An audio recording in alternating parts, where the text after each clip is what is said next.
it now, and then I'm going to do an introduction.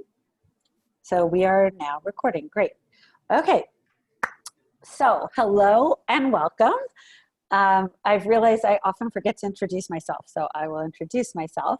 I'm Lisa Nielsen. I'm a longtime public school educator and administrator. I'm also the author of several books on education, and I have a blog that you can find at innovativeeducator.com.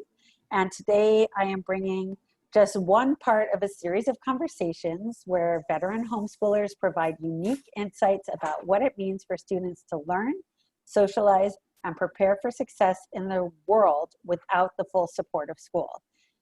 The goal of the series is to help parents make informed decisions about their children and returning to school or not returning to school during a pandemic. Before we start, I also want to remind parents that whatever decision you make, you and your family can always change your mind. And topics we have or will discuss include, but what about socialization and socializing? What if my child falls behind? The pandemic slide.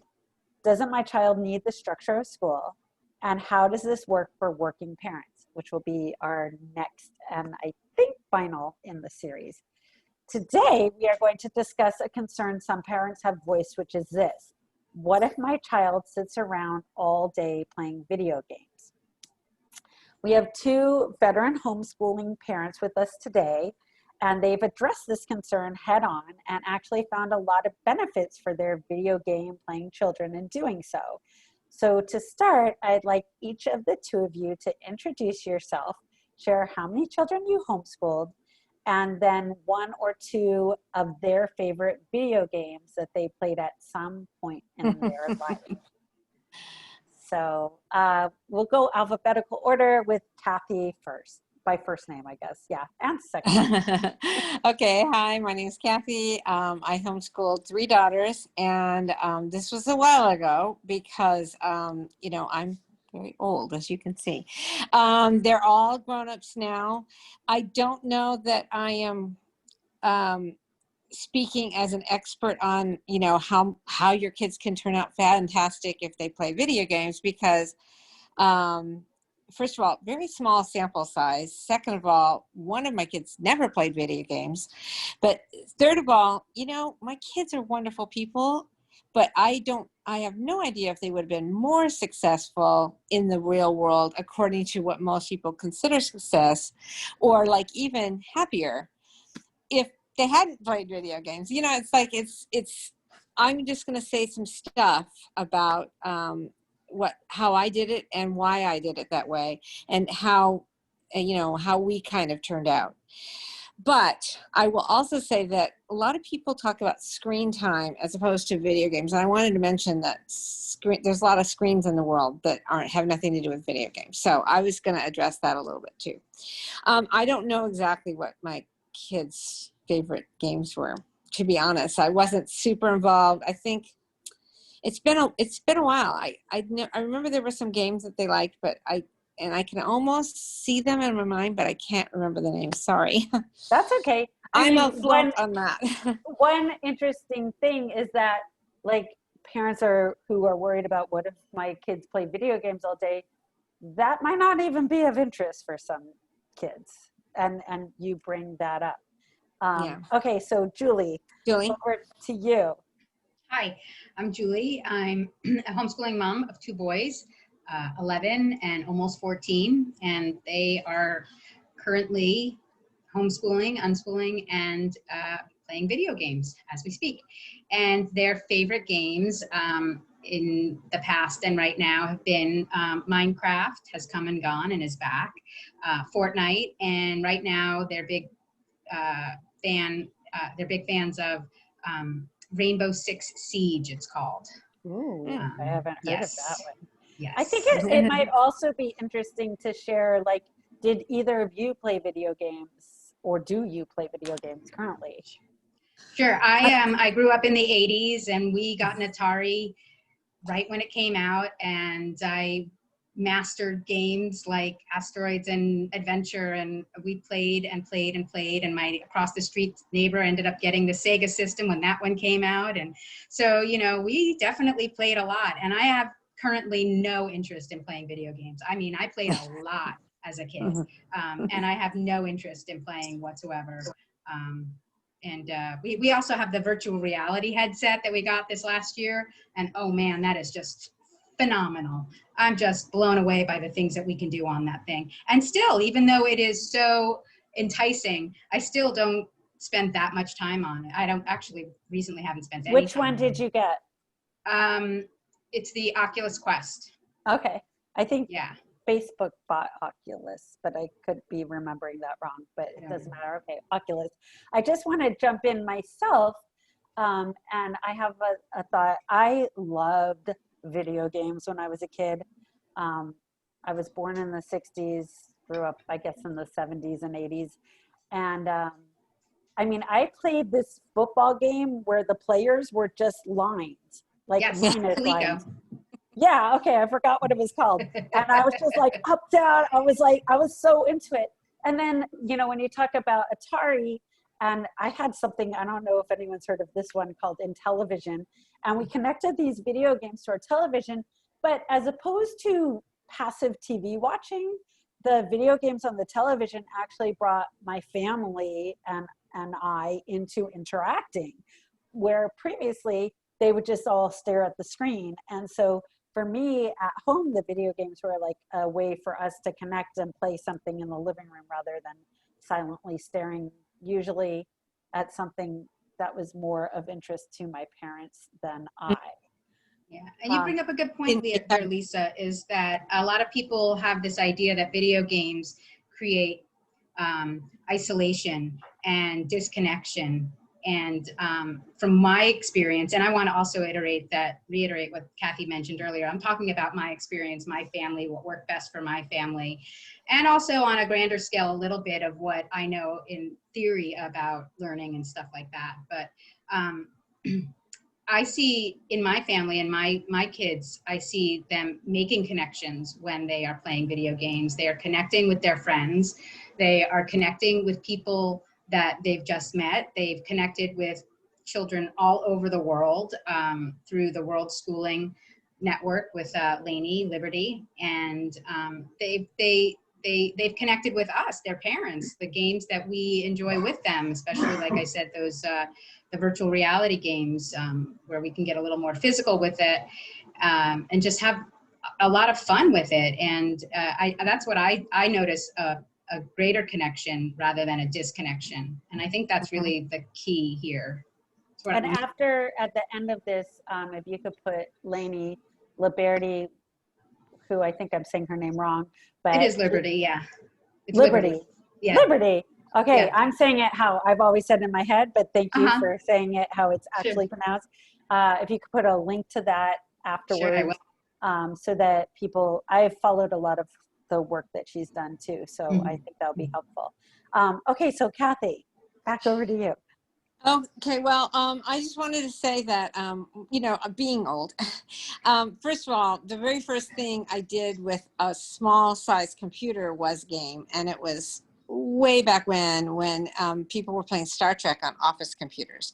And it had no graphics whatsoever. I mean, it was text-based and very nerdy, very numbers on the screen and stuff like that. But I found it amazing because of the way that you had to think about things and kind of the whole idea of kind of learning physics through this crazy game and stuff like that. It wasn't interactive with other people because we didn't have that then. So I wanted my own little computer because I was sort of revolutionized by the learning aspects that I saw in this game that people were playing on office computers. Like, we're not talking micrcomputers, this was before that, you know, it was minis and mainframes probably.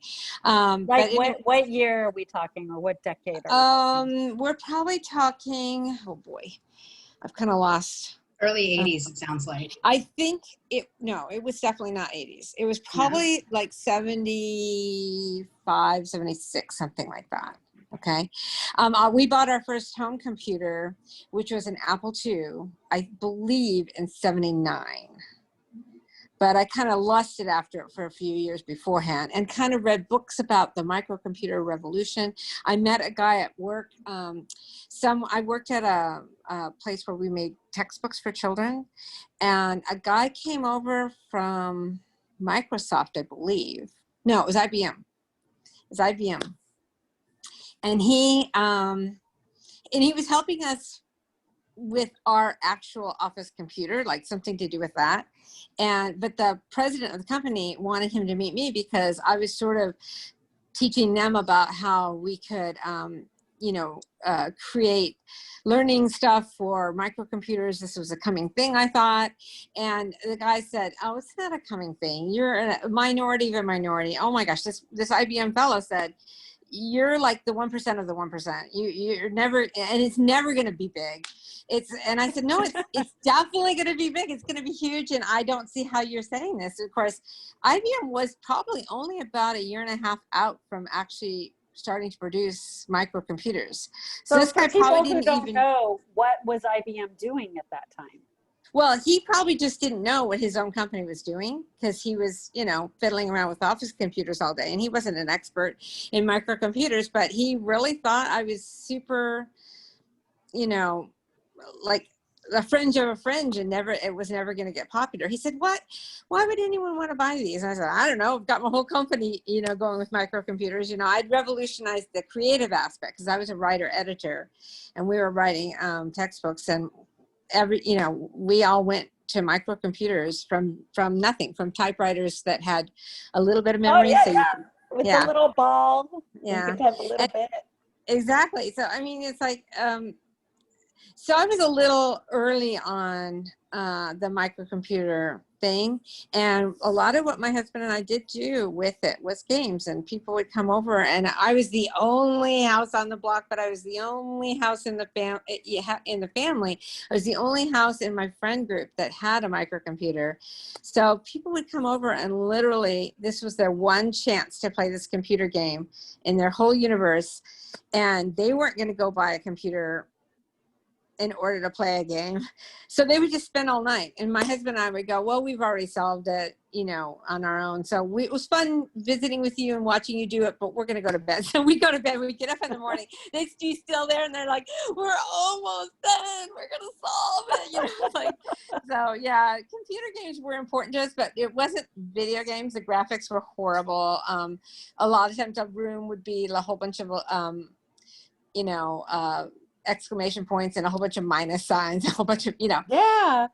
So yeah, I remember one of my first memories of one of my daughters was she was sitting in the lap of her uncle who was typing, and she was really little and she couldn't possibly type. And I think she might have been 2. And we were all playing this computer game, and she thought of doing something, and everyone was like, "Oh, I never thought of that." And so they typed the word she had just suggested, and we got all these points for it. And everyone in the whole room was just like worshiping at my daughter's feet because she'd figured out something on on a computer game. So we really loved computer games, but I'm talking ancient history. It wasn't really but they're still, even though those games existed a long time ago, so many of the elements of those games exist today, and the tenets that you're talking about are what are so important. And the connection that Julie's talking about was everything. It was absolutely, never was it isolating. Not from the very word go when we first got it. It was. And so I think that's a big part of what we want. I don't want parents to be like so paranoid that, "Oh my God, if my kid ever plays a video game alone, the world is going to end." Yeah. But there's also be a bit in the online worlds of your kids, know what they're doing, know what they're playing.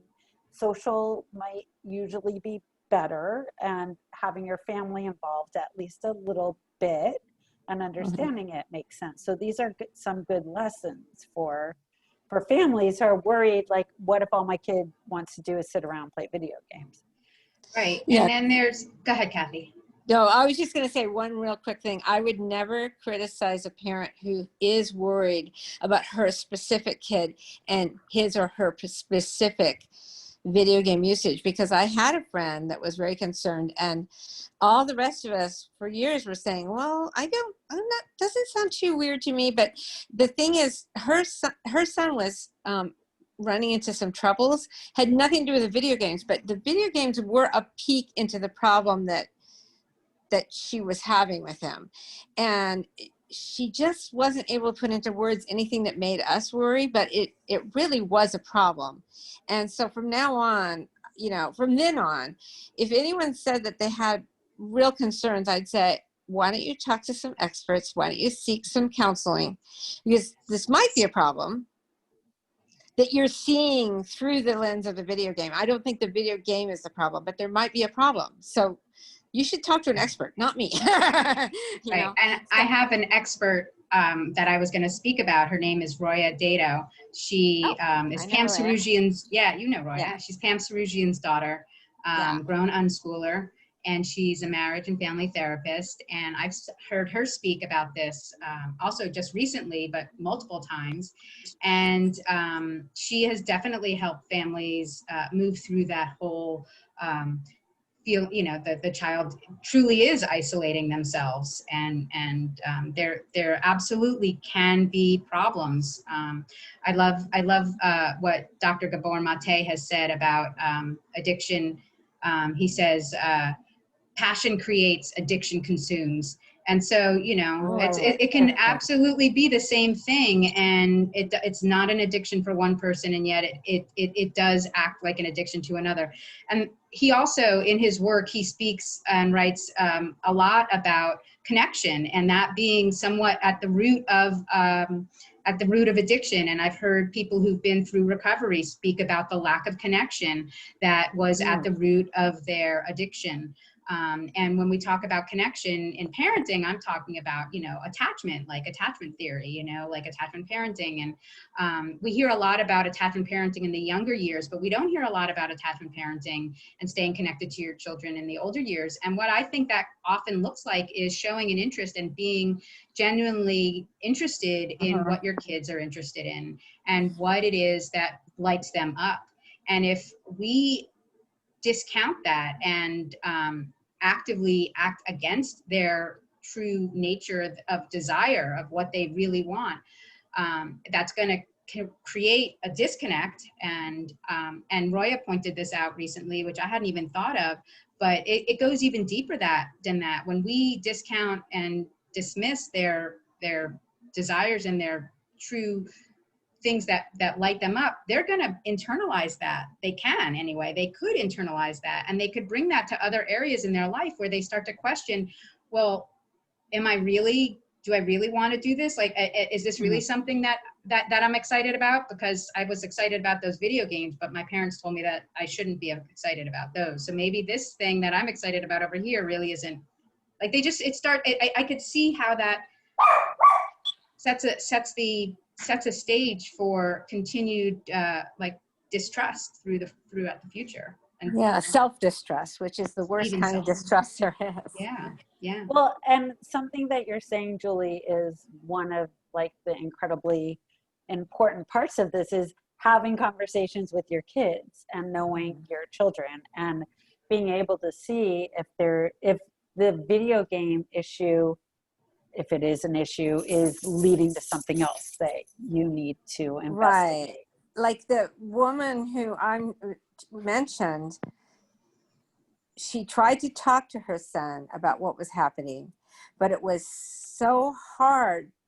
It was such a horrible thing that he was going through that he didn't have the words, and she didn't know enough to ask the right questions. So really, it would have been something that she should have gone to experts. But, I didn't feel like we were all doing the wrong thing by reassuring her. But in retrospect, I wish that we would have said, look, you seem concerned. You've been talking about this for months. You should go talk to a counselor, or just get other ideas. We're not there. We don't know your child as well as you do. You know what I mean? Right. Obviously there was something that was wrong, or she wouldn't have kept bringing it up, I think. Right. So. Right. So that's when Julie and I both emphasize that we're talking about our kids. Our kids, my kids didn't have problems with screens, but I do feel like I've always wanted balance in everything. Like, you don't want to never have a dessert for your child, right? Or something that's, you know, the outside world would call dessert. But on the other hand, you don't want it to be unbalanced. You don't want there to be nothing but, you know, sweets, you know? So I I'm find sure. that on the note of balance, I find that when I'm feeling out of balance with my screen use, whether it's games or my time on social media or work, whatever, that's when I notice my kids are doing more of their screen time. Mm. And so what I notice is when I get up and go outside and play with the dog or take a walk or plan something that's out of the home, my kids want to do it with me. And I think, again, it comes down to that connection, because we've created a connection where they actually enjoy spending time with me.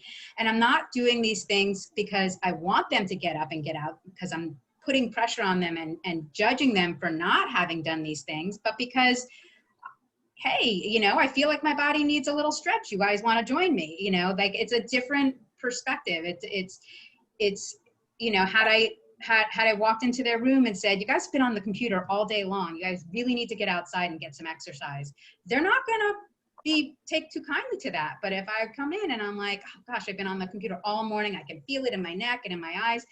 If you guys are feeling a little bit of the same thing, I'm heading outside with the dog to get some vitamin D and some sunshine on my body, and I'm out there. And usually soon after, and again, I'm not stopping them and saying, you know, that's it, you know, put a hard stop on your game, whatever it is you're doing, and come outside. Your time is up, you know. I let them come to their own natural stop time and come out, so that there's no have-tos in that.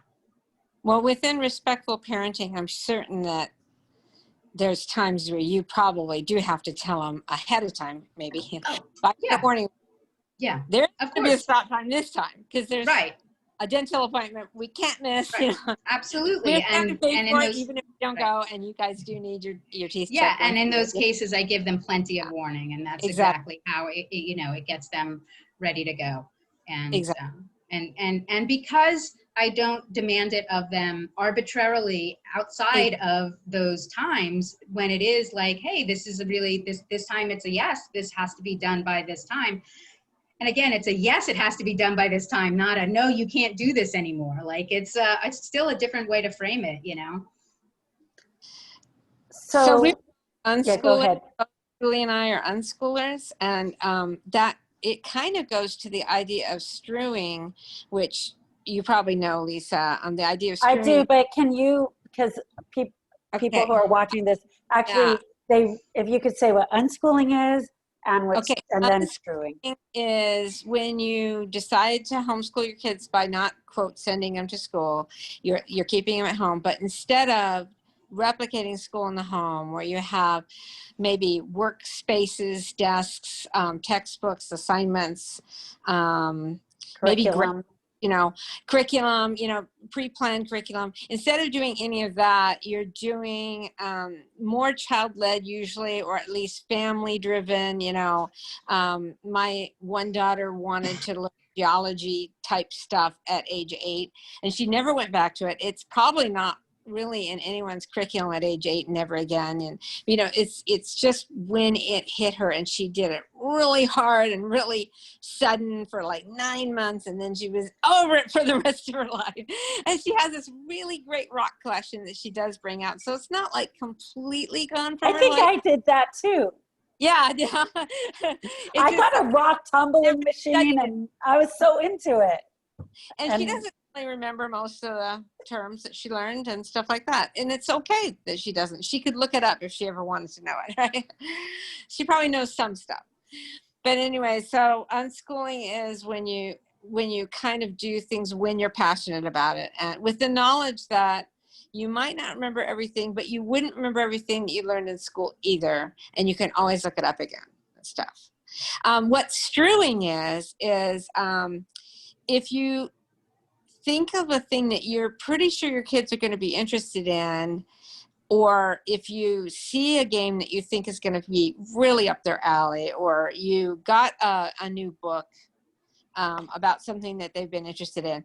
Strewing is when you just lay it down somewhere where they're going to see it that day, and you don't inflict it on them. You don't necessarily say we have to stop what you're doing, but it's sort of like it's there in the environment where it wasn't before.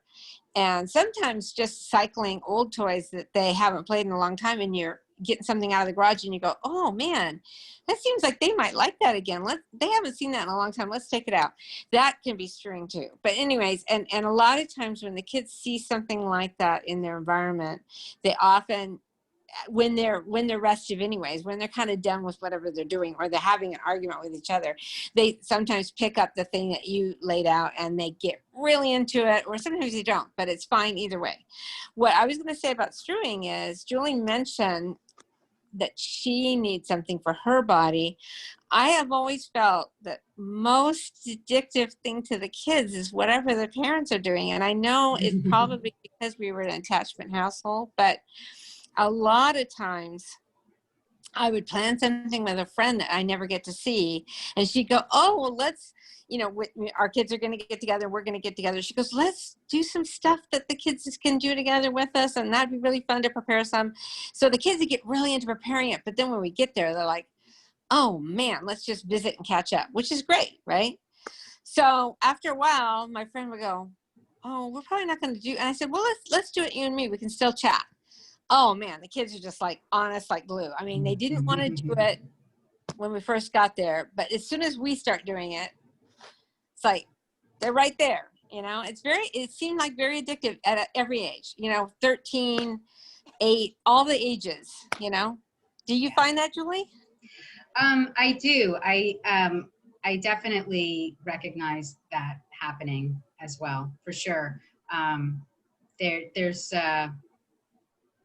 something special about it when it happens at 13 and 15, and that's different. Yeah. Expect, right?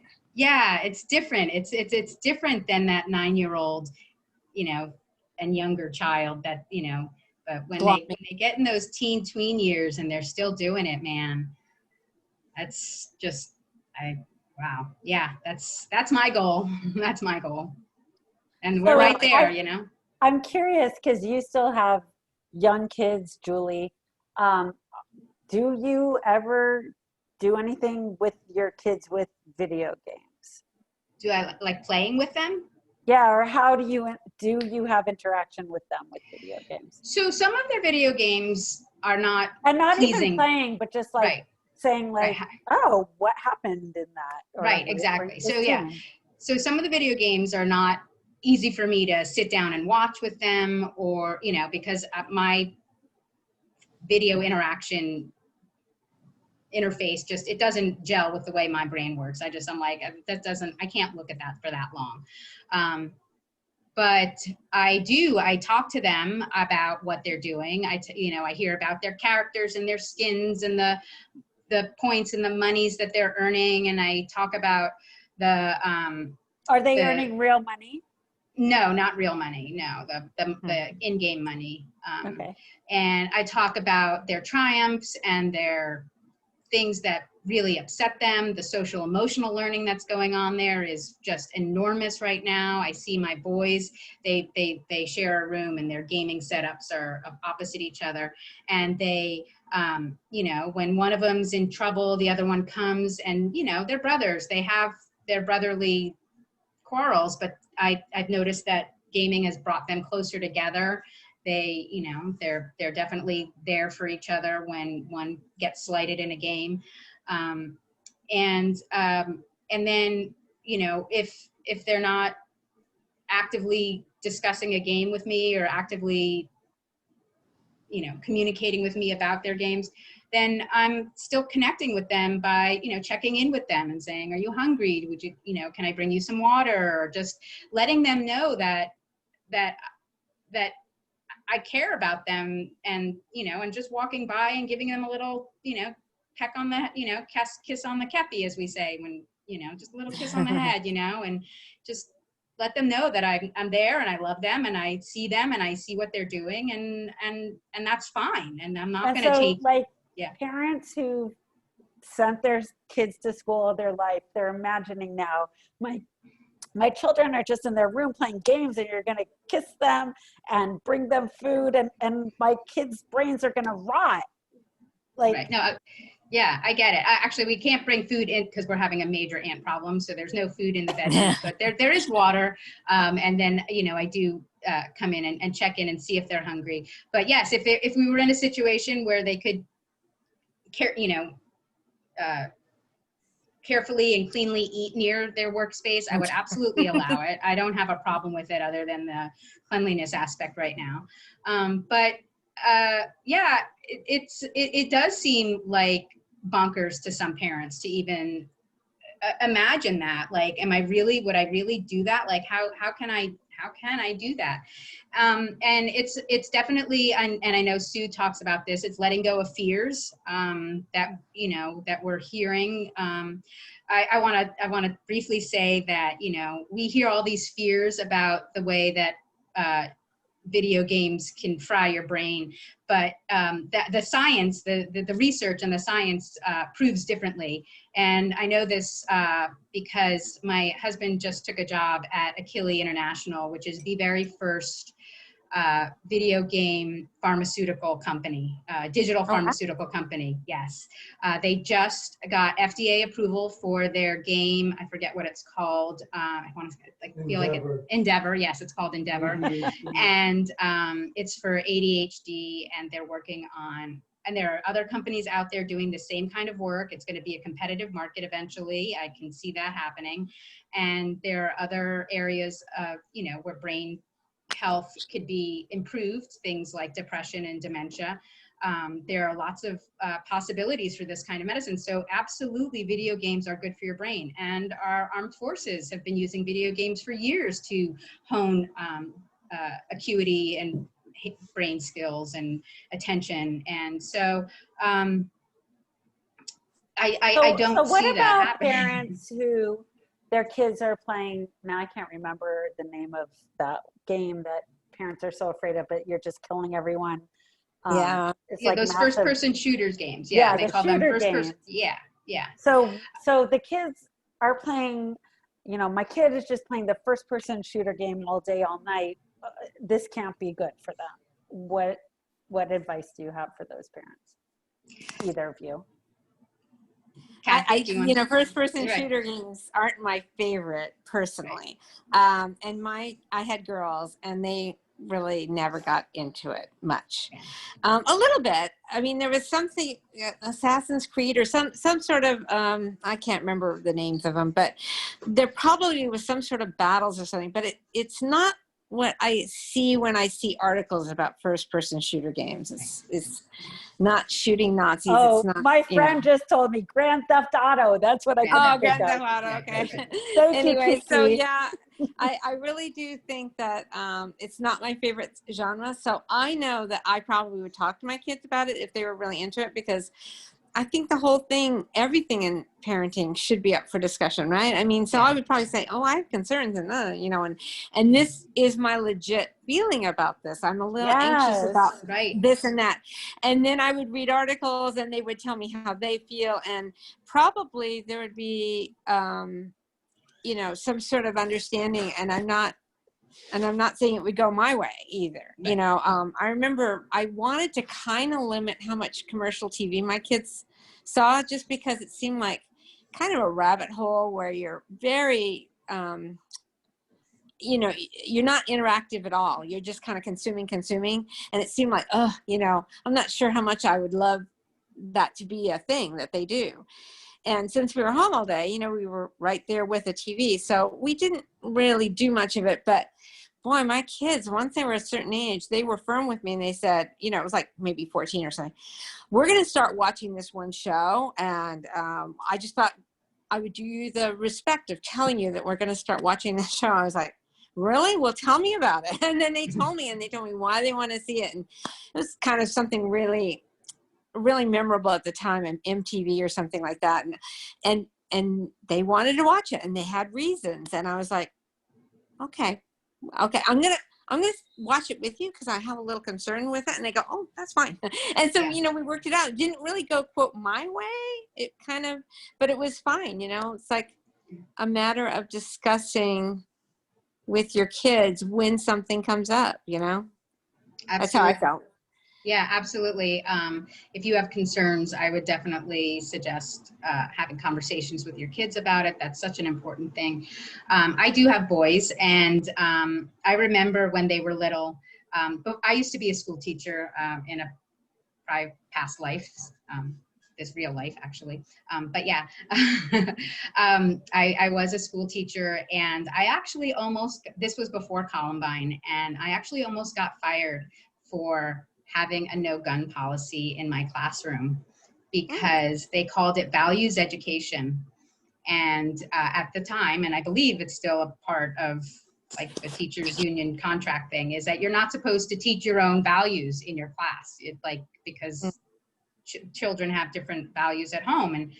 And the instance was, with military families and families who hunt, for you to say a no gun policy and like a kid can't write a story about their hunting experience, like that's not okay. And I got that. I was like, okay, but please don't fire me for that. And then of course, after Columbine, everything changed. And if there was even like a piece of bread in the shape of a gun, then the kid is out of school. But so that was my perspective, was very much like, I was very much, a hippie child, like this is peace, love, and happiness, and I don't want guns in my house, I don't want guns in my classroom. And then I had two boys, and I started reading more about gunplay and boys, and I learned that the biggest pacifists were playing cowboys, cops and robbers. They were playing guns and gunplay all as children, and they grew up to be pacifist hippies. They worked on it. Yeah, Right? they worked on it. Whether they worked on it or whether, it just, there is a reason we're seeing, why children create weapons out of sticks and bread and stuff like that. It's just a way of showing, play, and we see it in all cultures, all, species, the young they play rough, they play dominance, they play, they play, and it's play though, it's all play, and it's all safe, and it's good. And I think that was a priority at the time, was making sure that everybody who was playing with the gunplay was felt safe, and that they felt like, that it was a comfortable place for them to be. And I kind of let go of all those fears. And as far as it goes with the first person shooter games, I don't see it leading to violence in real life. I see no evidence of that in my family. I see them having a good recognition of the difference between pretend play and reality. They know what, they know what happens in the news. We talk about real cops and robbers and real people dying and real situations. And we know about real people who have lost their lives to real guns. And there's no confusion there for them. They recognize that, and I don't see them So I being think so conditioned. much of this is the importance of talking to your children. Yeah. Absolutely. And I think a lot of what we hear about with youth and video games is unsupervised. Maybe the parents are not as involved or aware. But if you're very connected to your kids, you know what they're doing, you're talking to them. I think those are some of the keys. So I just kind of like to share, like, what are some good tips or strategies for parents? So it's talking to your children, asking them what they're doing in their games, how they feel about their games, being very involved with what they're doing, and then you two, since you both did this with your actual real life children, what else are some great tips and strategies for parents whose kids play games? One thing I think that's really valuable is if your kids are interested and it's something that can fit into your life, taking walks with them in the evening is a really great time for them to talk. And I think the reason is because everyone's facing forward. So they can venture on a topic without having scrutiny. And plus it's kind of dark. It's semi-dark. It's kind of dusky. And no one's really able to see little, and I really feel like my kids' tongues got 12 times freer on those evening walks. It wasn't a mandatory thing that you do it, but it was sort of a microculture thing that, my family tended to take evening walks. And I was probably going to go even if no one went with me. And often 1 or 2 or 3 kids would go with me. And their tongues were looser on those walks. I think of We it do the as a forward same. facing.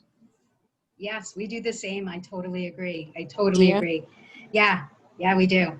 And again, it doesn't need to be forced or coerced. It's just, No. And some days, yes, they were playing games or watching a movie with their friends online, and they skipped the walk, and Mm-hmm. that's okay.